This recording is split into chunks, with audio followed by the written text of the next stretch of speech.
Hi, I'm Victoria, and today I'm going to teach you how to sample with an aluminum cyclone. We use this for respirable particulates.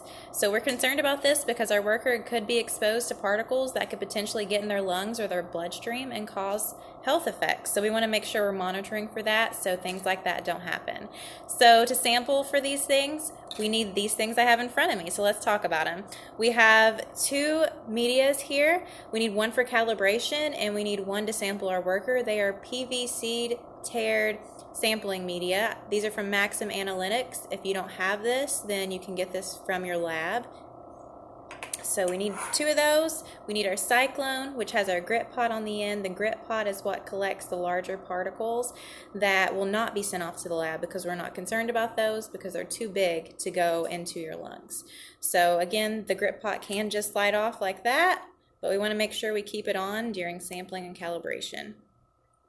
We also have a cassette opener, which comes in handy when opening our cassettes.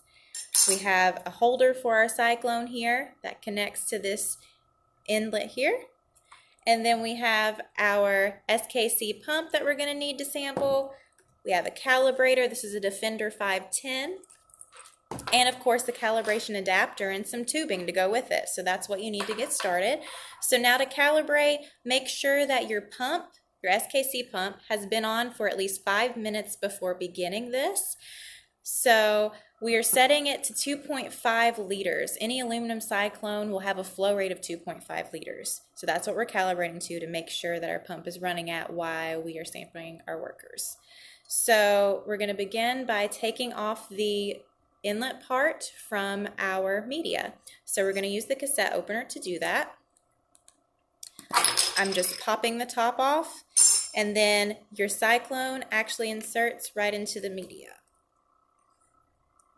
So it's inserted in. I then take the holder and I can slide the cyclone just right inside there. You can take off the red cap now. And then you put this adapter just right in the hole at the top of your media. This is where the calibration adapter comes in handy because otherwise there wouldn't be a spot for the tube to go. So now the tube can connect to the calibrator. Again, your Defender 510. I'm putting this tubing connecting to the calibration adapter into the suction section of the Defender 510.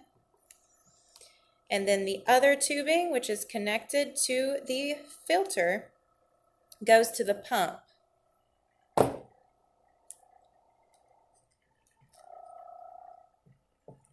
So we have our tubing on our pump. Now we can begin calibrating. So I'm pushing enter on my Defender 510, and then we just calibrate it. It says now that it's at 2.5 liters a minute, which is great. That's what my pump also says. So we just want to continue taking measurements and average them up to get our pre-calibration rate. And then we can begin sampling our worker. So now that I've recorded down that my pre-calibration is 2.5 liters a minute, I'm going to take my calibration adapter off and unplug all the tubing. And then I'm actually going to switch out this media because you can't use the same media that you use to calibrate to sample your worker. So I'm taking it off.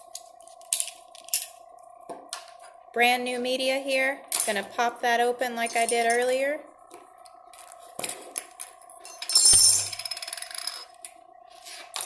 Then I'm going to put it into our cyclone. Still have to remove the old one. So there we go. Inserted the new one. Now I'm putting it in the holder just like I did previously. Taking off the red cap at the top to begin airflow.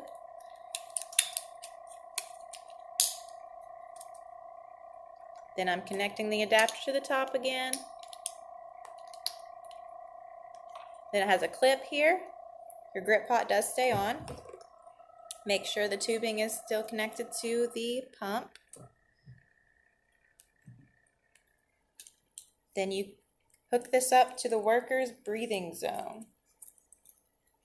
And then they can just wear the tube to hold it, as well as the pump.